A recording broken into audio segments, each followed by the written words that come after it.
Hey guys, welcome back to the Cult Classic Cage Show, and today we're talking about my 12 most watched films. And I got the idea from my boy Zach. He did a video that's his 12 most watched films, so I'm going to link that video in the description below. That's who I got the idea from. Good idea, by the way. And so basically, I'm going to talk about my 12 most watched films. Now, small disclaimer. Now, if this was a completely genuine uh list, then it would just be Halloween 1, Halloween 2, Halloween 3, Halloween 4, Halloween 5. Like that I think that would be boring. I might as well just make another Halloween video. But it's not going to be that.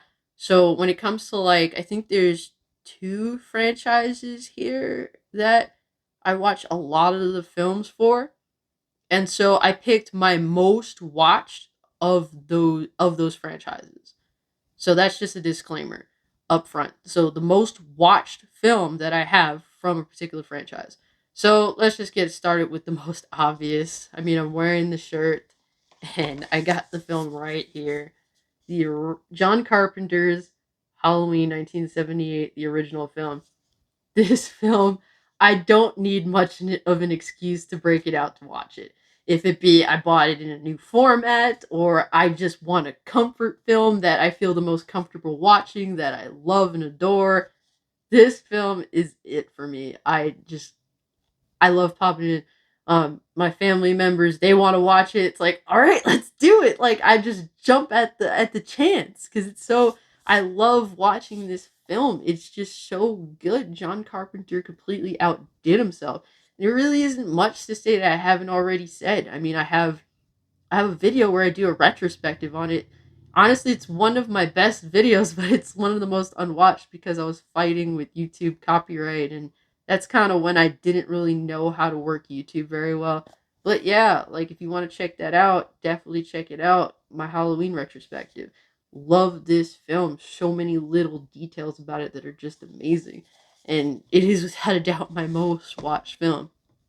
My second, and I'm gonna go with the most obvious ones. If anybody knows me, they know that I watch these movies a lot, and that they're really they. I just love popping them in whenever I get the chance. And probably my second most watched film of all time is The Lion King. I love The Lion King. I remember my dad got me the VHS for it when I was like 4, and I would obsessively watch this film every day, sometimes twice a day. And at the time, like when I got a VHS, it was like, "Oh my god, I can control the TV now." That's how I thought as a 4-year-old. I can control what I watch. I can control the TV now. The TV is mine to control. So I would obsessively watch The Lion King every day.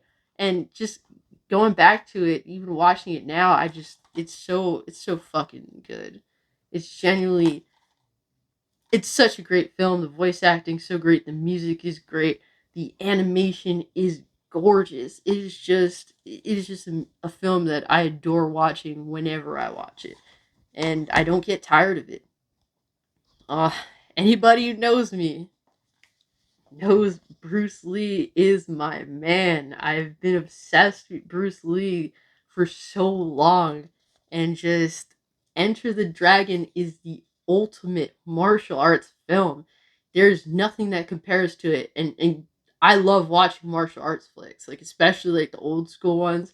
Like I'm still seeking out more Angela Mao flicks. I want to own them physically. It's so hard to get her films. I love watching Jackie Chan. The Ip Man movies are really fun, but damn, this is a perfectly crafted martial arts flick. And if you love martial arts and you haven't watched this, oh my god, just and it's not even just Bruce Lee that makes it, man. It's John Saxon, it's Jim Kelly. It's just such a good fucking cast. Bob Wall is in it. A lot of in it. What's great about it is these aren't just actors; they're people that actually are really good at martial arts and that'll kick some ass. Like Bruce Lee didn't get actors when it comes to actually doing the moves. Like, nah, he sought out actual martial arts talent to carry out these films, and this was his ultimate fucking film. Ultimate. And I love the other films, but nothing compares to Enter the Dragon. Nothing. Now, huh, here's another more obvious one that anybody who knows me knows that I watch this a lot, especially some of my close buddies. The Crow. And since we just talked about Bruce, we might as well talk about Brandon Lee too.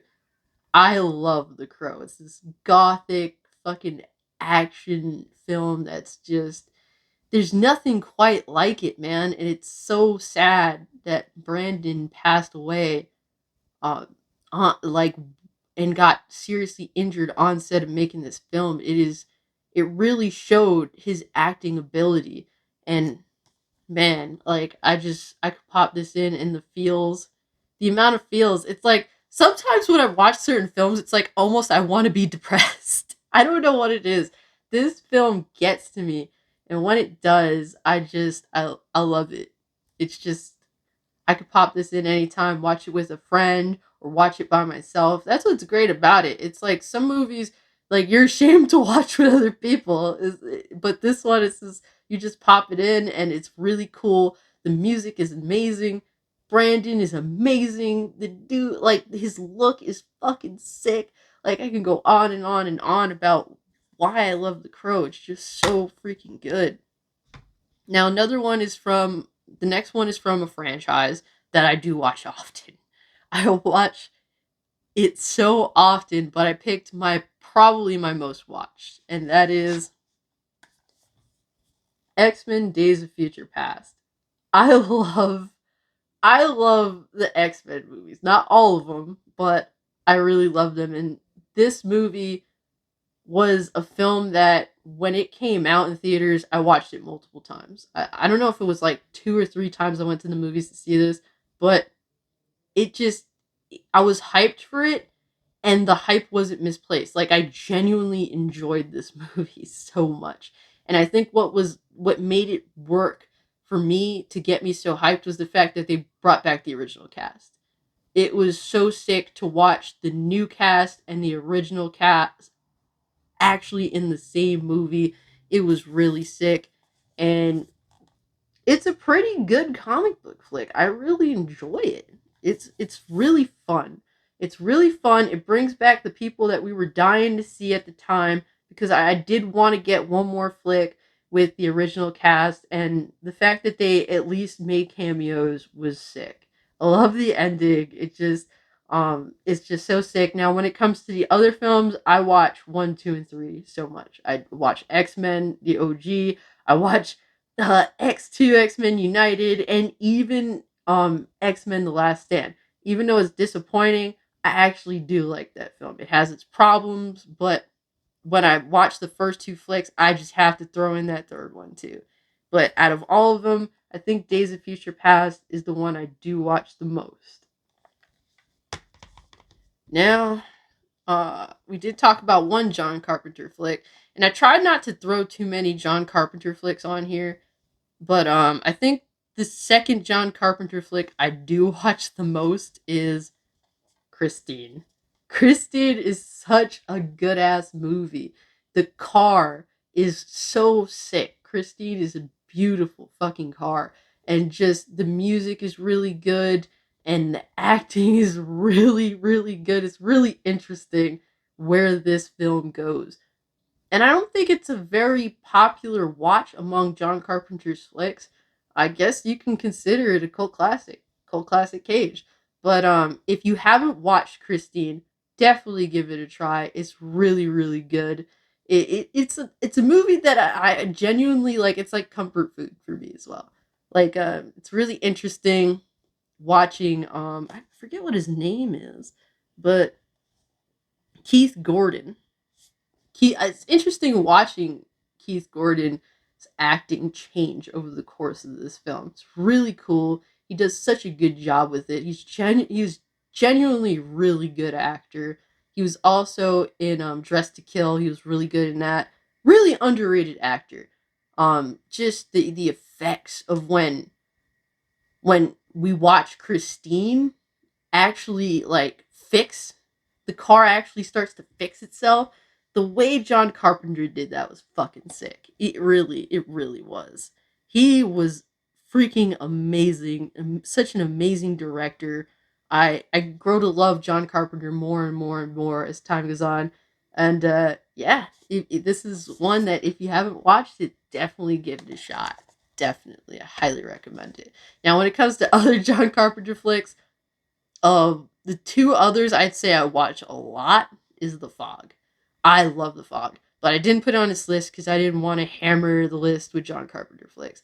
Another one I do watch a lot is Escape from New York.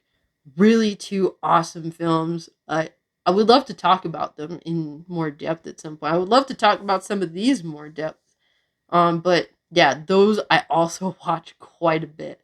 But I didn't want to throw them on the list because I didn't want the list to be just Halloween flicks and John Carpenter flicks. But next, man, my favorite actor. My favorite actor because nobody gets to me like this guy right here gets to me. James Dean in Rebel Without a Cause. His acting just brings out so much emotion to where it doesn't, no actor to me compares. This is why Jimmy Dean is my favorite actor. It's just when you watch his films, man, you feel things that you never thought you could feel watching a film.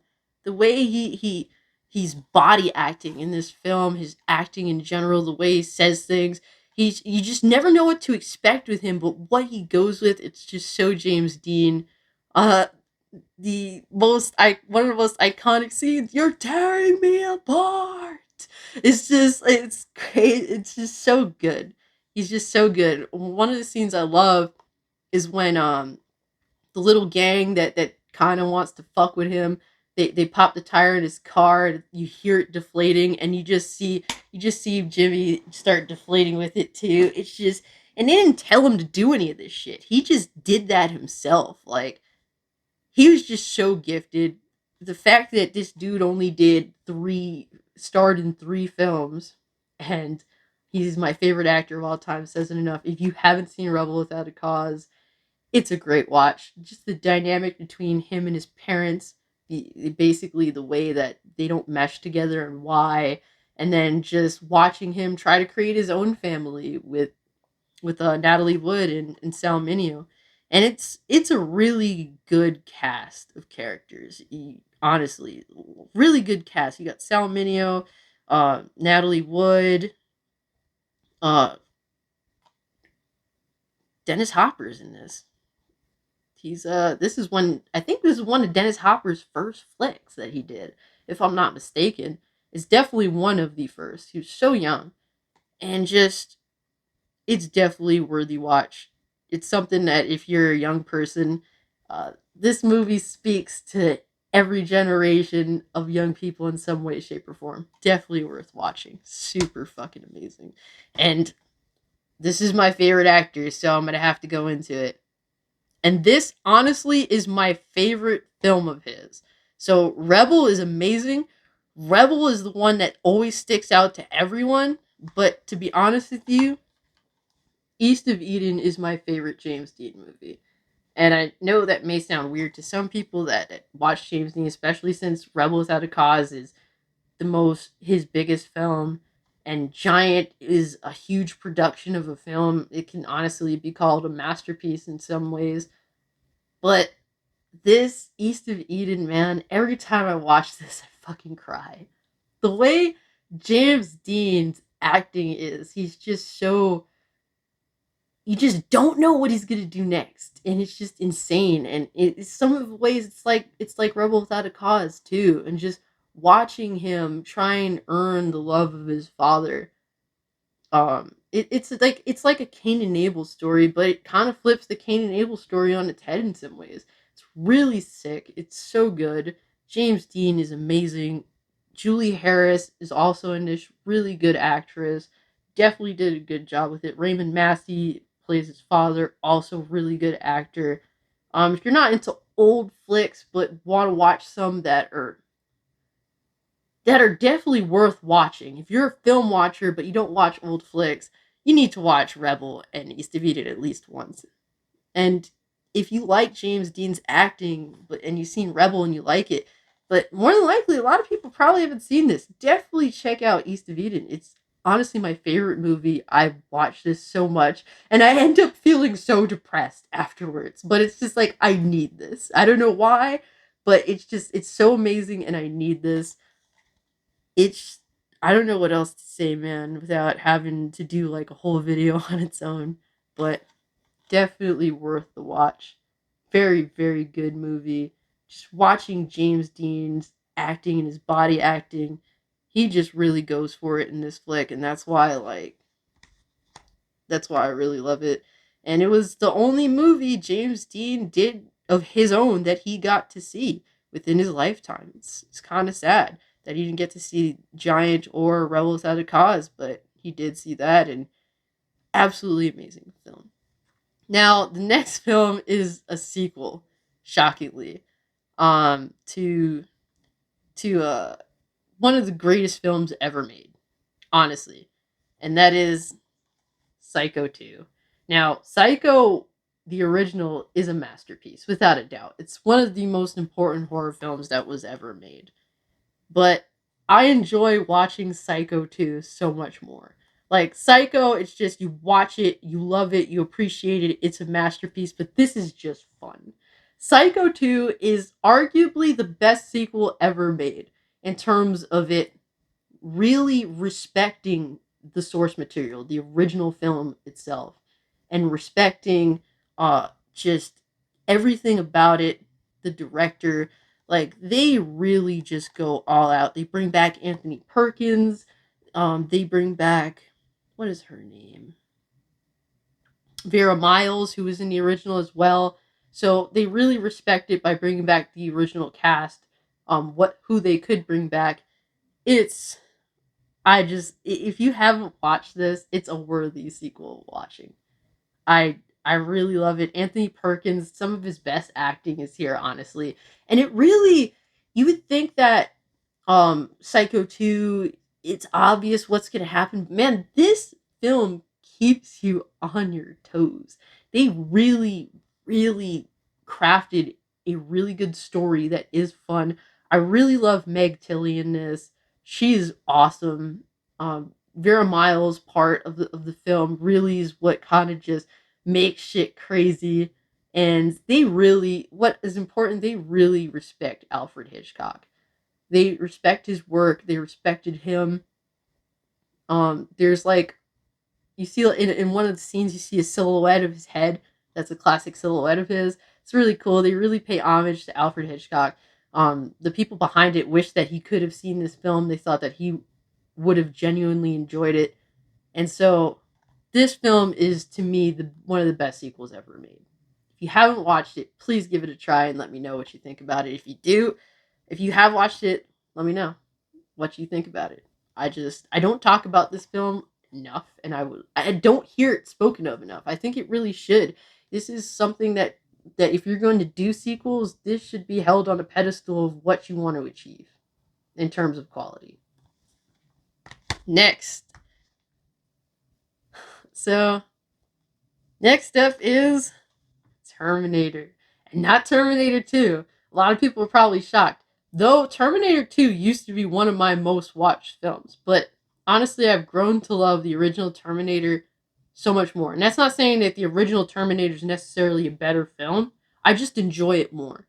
And I didn't really know how to explain why I enjoyed it more, why I ended up watching it more and more as an adult than T2. Because T2 is the greatest action film ever made. I don't think anything of modern day since T2 has eclipsed it. Um, Terminator 2 is the greatest. It really is. It's a great example of how action filmmaking can truly be a masterpiece. But for me, the reason why I love this film, and I figured it out more recently actually, is that James Cameron said his inspiration for the original Terminator was Halloween. He said that. And I could see what he meant by it because, man, like, the Terminator himself kind of feels like, he kind of does feel like Michael Myers. So that's really cool. I love Kyle Reese. He's such a he's such a good guy. Like he's a cool good guy. He's not corny.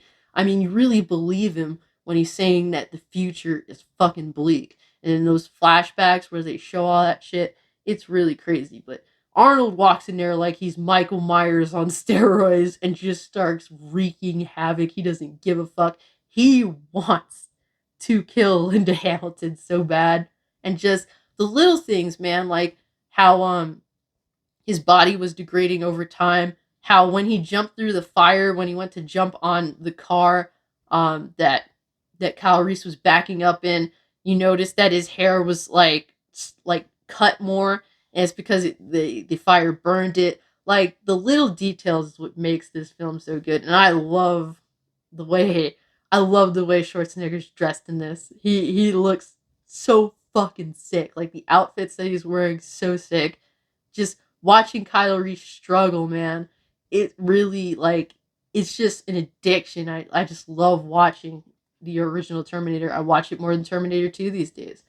Not I don't think it's necessarily a better movie, but when it comes to like my taste, this fulfills my taste so much more. Now, a film also that that I think is the best this director's done. And that's going to be crazy to say, or at least my favorite. I don't know if it's necessarily the best. It's kind of hard to say, but my favorite, Jackie Brown by Quentin Tarantino. This is my favorite Tarantino film. Um Honestly, it is amazing. It is amazing. I love the soundtrack. The soundtrack is so good. I mean, you got Robert De Niro, you got Samuel L. Jackson. Samuel L. Jackson kills it. You have Pam Grier, and she's just like I fangirl over this woman. Like she's freaking awesome.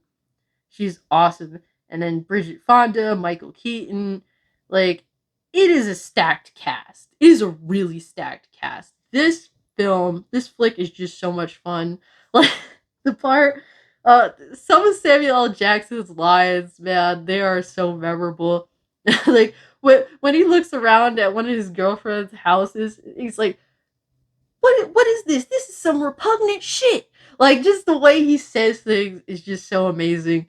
Pam Grier, she's just like she plays a character that's just in her 40s. She's a standard flight stewardess lady, but she has so much charisma in this role. Like she just kills it. And it's not just an older person in their 40s trying to act like they're young. No, she embraces the time she came from and she makes it cool. Like she has I don't want to say swag or anything, but she just has this natural swagger about her that's just fucking cool. No matter what she's wearing, no matter what she does. I mean, she makes smoking a cigarette look cool as shit. She just knows how to carry herself in this flick, and I love Pam Grier. Honestly, one of my most wanted like game ideas is essentially Foxy Brown, Pam Grier voice acting the main character and just having a third person shooter that's like Max Payne 3 with 70s music, just all that cool shit, all the cool lines, Pam Grier's amazing ability to deliver, and it's just like watching films like this makes me want something like that. This film is good. I think that a lot of people who do watch Tarantino films look over this film, but man, it's sick. It's like Pulp Fiction's my second favorite. This is the top for me though. It's just Pam Grier's too cool. She's too cool for school, guys. Samuel L. Jackson also kills it. So that is my favorite Tarantino film. I look for any excuse to watch that movie. I really do. It's if not for the music, if not for the characters, then just the color. Like this movie is such a beautiful movie in terms of color. Like it's super 90s. It's nostalgic about the 70s and it doesn't hide it at all. It is really sick. Now, the last movie on my list, Scarface. So I haven't watched it that much lately, but this is definitely one of my most watched movies. There was a point in time, I think I was like a sophomore in high school, where for a month straight, every day I came home, I watched Scarface. I don't know why. it's just I had to watch it. The movie, man, from the music to the acting to the over the top ways that Tony Montana is and what goes down in this movie, it's just sick. I also love the color. This film has beautiful color, and with 4K HDR, it definitely shines. It shines a lot. But man, like I was addicted to watching this movie. And I watched this movie back.